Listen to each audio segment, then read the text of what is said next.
মুসা আলাইহিস সালামের ঘটনা আপনারা সকলেই জানেন। মুসা আলাইহিস সালাম যখন ফেরাউনের দলবল সৈন্যদের কি আক্রমণ শুরু হলো, তখন কোথায় এসে পৌঁছলেন? নদীর পাশে এসে পৌঁছলেন। পৌঁছেছেন কিনা? নদীর পাশে এসে পৌঁছলেন। যখন ফেরাউনের সন্ত্রাসদের আক্রমণে পৌঁছলেন, তখন আল্লাহ সুবহানাহু ওয়া তাআলা কি বললেন মুসা আলাইহিস সালামকে? বলেন তো, রাস্তা করার জন্য কি বললেন? এ মুসা, তোমার লাঠিটা পানিতে মারো, বলেছেন কি বলেন নাই? আল্লাহ সুবহানাহু ওয়া তাআলা তো এমনি রাস্তা করে দিতে পারতেন। লাঠি মারতে বলার কারণ কি বলেন? লাঠি না মারতে বলেও তো আল্লাহ সুবহানাহু ওয়া তাআলা এমনি রাস্তা করে দিতে পারতেন না? পারতেন না? তাহলে লাঠিটা মারতে বলার কারণ কি? মানে তোমাকে কর্ম করতে হবে, তারপরে তাওয়াক্কালতু আলাল্লাহ করতে হবে। কিন্তু আমরা তাওয়াক্কালতু আলাল্লাহ, আমরা বাঙালিরা যদি ওরকম হতাম তাহলে আল্লাহ ঠিক দেখে নেবে, আবার কি করবো, রাস্তা এমনি হয়ে যাবে না। এইরকম তাওয়াক্কালতু আলাল্লাহ করলে হবে না। আগে তোমার কর্ম দেখাও, তারপর আল্লাহর প্রতি তাওয়াক্কুল করো। তাহলে রিজিক বাড়ে কিসে? তাওয়াক্কালতু আলাল্লাহ করলে। আর একটি রিজিক বাড়ার আছে অপশন, সেটি হলে ইস্তেগফার করা। কি করা বলেন? সর্বসময় ইস্তেগফার করলে আল্লাহ সুবহানাহু ওয়া তাআলা আপনার রিজিকে আসমানি বারাকা দান করেন। কি দান করেন?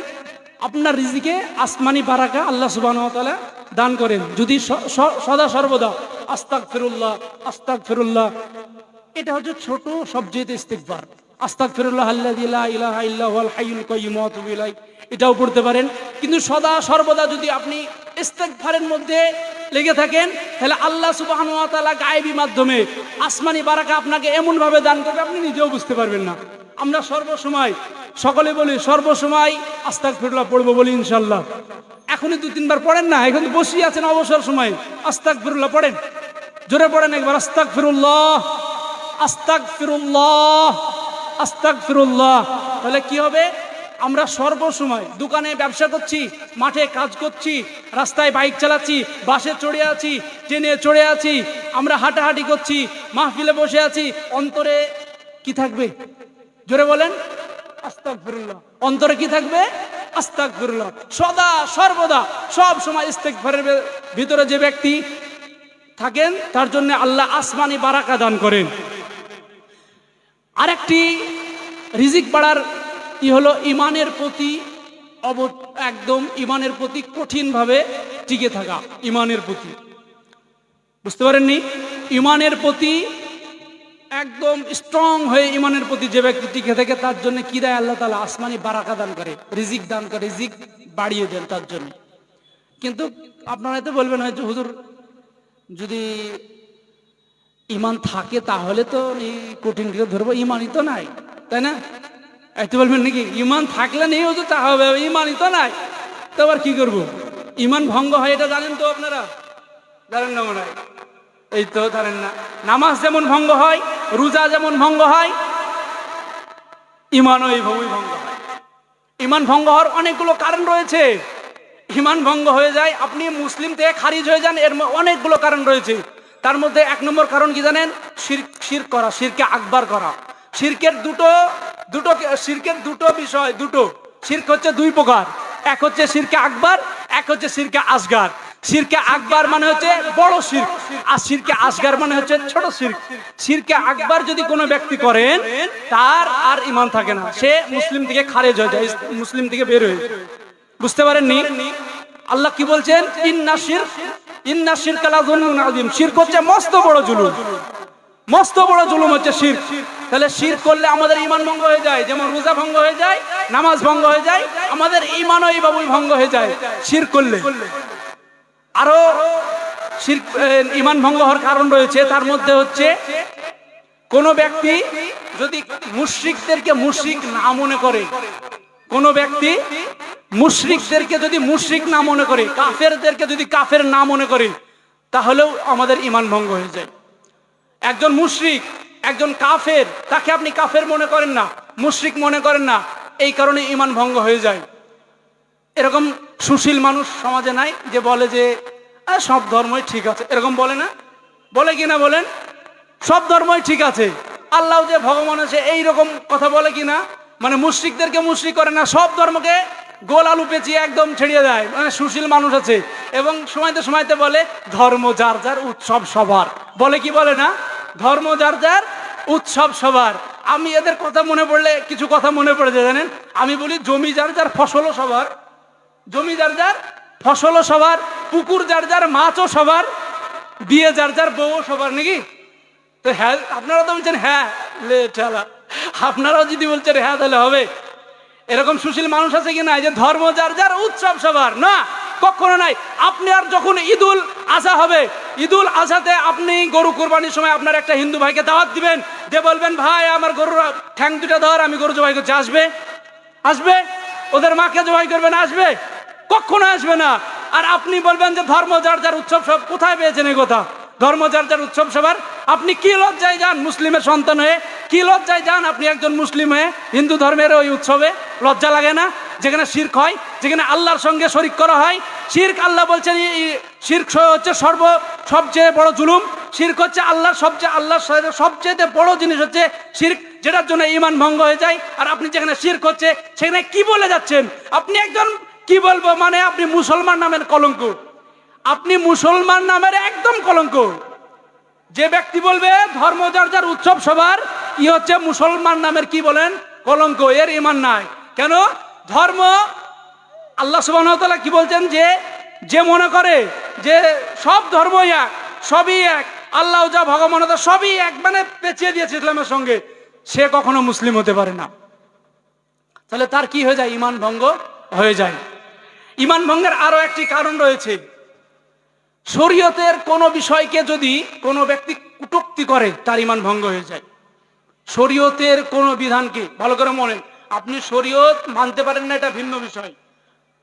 শরীয়ত মানতে পারেন না, এটা ভিন্ন বিষয়। কিন্তু শরীয়তকে যদি কটূক্তি করেন, তাহলে আপনার ঈমান আর থাকবে না। ঈমান আর থাকবে? মনে করেন একজন আমার যুবক ভাই একজন দাড়ি রেখেছে, উদাহরণ দিচ্ছি, একজন আমার যুবক ভাই আশা করে দাড়ি রেখেছে, আর আপনি বলছেন এই চাচা কেমন আছে, বুঝতে পারছেন না? কটূক্তি করলেন না? করলেন না? কথা বলছেন না কেন? আপনারা বলেন কটূক্তি হলো না? হলো না? অবশ্যই হলো। আপনি ইসলামের একটি কি করলেন, বিধানকে, একটি শরীয়তকে আপনি কটূক্তি করলেন, মানে কি হবে? ঈমান থেকে আপনি মুসলিম থেকে খারিজ হয়ে যাবেন। আপনি দাড়ি রাখতে পারছেন, ওটা ভিন্ন কথা। আপনি যে কারণে রাখতে পারছেন, ওটা ভিন্ন কথা। কিন্তু কিসের জন্য আপনি কটূক্তি করলেন? কিসের জন্য শরীয়তকে আপনি কটূক্তি করলেন বলেন? পাচ্ছেন না, ওটা আলাদা বিষয়, ভিন্ন বিষয়। কিন্তু কটূক্তি করলে ঈমান কিন্তু ঠিক থাকবে না। আমাদের বলে না সমাজে, আলেম ওলামাকে দেখলে কি বলে, হুজুর আজ কোথায় দাওয়াত আছে? কটূক্তি করে যদি বলেন, হাসির ছলে বলা বিষয় আলাদা। আপনার যদি দিল থেকে কটূক্তি এই যদি নিয়াত থাকে, ভেবে নেবেন আপনি একটা শরীয়তের বিষয়কে আপনি লঙ্ঘন করলেন, তার মানে ভাবতে হবে আপনার ঈমানের দুর্বলতা আছে। যদি হুজুরদেরকে মনে হয় হুজুর আজ কোথায়, এই রকম যদি কটূক্তি করে বলেন, এই যদি দিলে যদি থাকে কটূক্তি হুজুরের প্রতি, তাহলে ভেবে নেবেন আপনার ঈমানে এখনো অনেক দুর্বলতা আছে। হুজুরের প্রতি যদি আপনার ওই রকমই থাকে, হুজুর আজ কত দিল, এই রকম যদি কটূক্তি থাকে, তাহলে ভেবে নেবেন যে আপনার প্রতি ঈমানের দুর্বলতা আছে। হুজুরের প্রতি যদি মনে হয় যে হুজুর আজ কোথায় দাওয়াত পড়েছে, আজ কত জায়গায় আছে, আজ কতটুকু খেলেন, এই যে কটূক্তিগুলো, হুজুর আজ তো ভালোই চলছে, আপনার ইমামতি করছে 3 থেকে 4 হাজার ইনকাম, তাও বলছে হুজুর তো বিরাট চলে যাচ্ছে, মানে কটূক্তি করে বলতে চাইছি। বুঝতে পারছেন না? আমার ভাষা মনে হয় বুঝাতে পারছি না আপনাদেরকে। বুঝাতে পারছি আমি আপনাদেরকে, ভাষা বুঝাতে পারছি। এই যে এইভাবে যদি কটূক্তি করেন, আলেম ওলামাকে যদি এইভাবে কটূক্তি করেন, শরীয়তের একটি বিধান লঙ্ঘন হলো না? হলো না? হলো না? হলো না? যে আলেম আপনি জন্মগ্রহণ করলেন, আপনার কানে আজান দিল, যে আলেম আপনার মা মারা গেল, জানাজায় আগে দেখা গেল, যে আলেম অসুস্থ, আপনার ছেলে হলো, ফু দেওয়ার জন্য আলেম আসলো, যে আলেম আপনি বিবাহ পড়ার জন্য আপনার সর্ব আগে গেল, যে আলেম আপনার পিতা মাতাকে যদি বিবাহ না পড়াতো, আপনি একটা জারদ সন্তান হয়ে মারা যেতেন। এটা কি মনে আসে না? আপনি একজন জারদ সন্তানই হতেন যদি আপনার আলেম যদি আপনার পিতা মাতাকে গিয়ে বিয়ে না পড়াতো, জারদ সন্তান হতো না? শরীয়ত যদি না বুঝতেন, আপনি কি করে বিয়ে পড়াতেন? শরীয়ত যদি আলেমরা না বুঝে বাবু বুঝাতো, তাহলে আপনি কি করে বিয়ে পড়াতেন বলেন? আর না হলে আপনি তো তারপরে জারজ হয়ে মারা যেতেন। জারজ হয়ে মারা যেতেন না? আপনার পিতা মাতাকে যদি শুদ্ধভাবে বিয়ে না পড়াতো একটা আলেম, আপনি জারজ হয়ে মারা যেতেন না? জারজ হয়ে মারা যেতেন নাকি? অবৈধ সন্তান হতেন। সে আলেমের প্রতি কটূক্তি করতে একটু ব্রেনও আপনার একটু মানে সেন্সও আসে না যে একজন আলেম ও হাজার ভুল করছে, ও আল্লাহর কাঠগড়ায় ও হিসাব দিবে, আপনার কেন অত ব্যথা আলেমকে নিয়ে বলেন? একজন আলেম ও আমি মেনে নিলাম ও হাজারো গুনাহ করছে, আল্লাহর কাঠগড়ায় কি ওর ওর জবাব আপনাকে দিতে হবে? ওর ভুলের কারণে আপনাকে দিতে হবে? না আলেমটা আলেমের দিবে? ও আল্লাহর কাঠগড়ায় ও যা হিসাব করেছে ও দিবে, আপনাকে সেটা দিতে হবে না। সেই জন্য ইসলামের কোন বিধানকে কেউ যদি কটূক্তি করে তার ঈমান থাকবে না, কোনো সময় নয়। আরেকটি আছে, নবীর আদর্শকে বাদ দিয়ে অন্য কারো আদর্শকে যদি আপনি উত্তম মনে করেন তাহলে ভেবে নেবেন যে আপনি ইসলাম থেকে বেরিয়ে গেছেন। আল্লাহর রসুলের যে আদর্শ আমাদেরকে যে দিয়েছেন পঙ্খানুপঙ্খী হিসাবে, সে আদর্শকে যদি আপনি না মেনে অন্য একজন কারোর আদর্শকে উত্তম মনে করেন, বিশ্বনবীর চেয়েও অন্য কাউকে ভাবেন যে তিনার আদর্শ অনেক উত্তম, তাহলে ভেবে নেবেন যে আপনার ভিতরে আর কি নেই? ঈমান নেই। কারণ বিশ্বনবীর চেয়ে আদর্শ কারো হতে পারে? জোরে বলেন, আদর্শ কারো হতে পারে না। ঈমান ভঙ্গের আরেকটি কারণ হলো, কিছু মানুষ বলে না যে আমার শরীয়তের সব কিছু ভালো লাগে, কিন্তু এই নারীদের এই হকের বিষয়টা, অধিকারের বিষয়টা ভালো লাগে না। বলে কি বলে না? এইরকম যদি কেউ বলে যে আমার ইসলামের সব কিছু ভালো লাগে হুজুর, জানেন এই ইসলামের এই নারীদের অধিকারটা আমাকে হুজুর কেমন লাগে, এইরকম যদি সন্দেহ থাকে তাহলে ভেবে নেবেন তার ঈমান নেই। ইসলামের আল্লাহর রসুল যে বাবু যেই রকম ভাবে বলেছে সেটাই আপনাকে মেনে নিতে হবে, সেটা আপনার বিপক্ষে যাক, সেটা আপনার পক্ষে যাক। বুঝা গেল না? আল্লাহ রসুল যে ভাবু যেই রকম ভাবে যে ওসিলায় যেই ভাবু দিয়েছে ওটাকে ভাবতে হবে যে এটাই সঠিক। আপনার বুঝতে ভুল হয়েছে, আপনি বুঝতে ভুল করেছেন, কিন্তু আল্লাহ রসুল বলতে ভুল করেছেন নাকি? আপনি বুঝতে ভুল করেছেন বলে শরীয়তের আমার সব বিধান ভালো লাগে, শরীয়তে নারীর অধিকার ভালো লাগে না। ইসলাম যে নারীকে অধিকার দিয়েছে এর চাইতে কেউ বেশি অধিকার দিয়েছেন বলেন?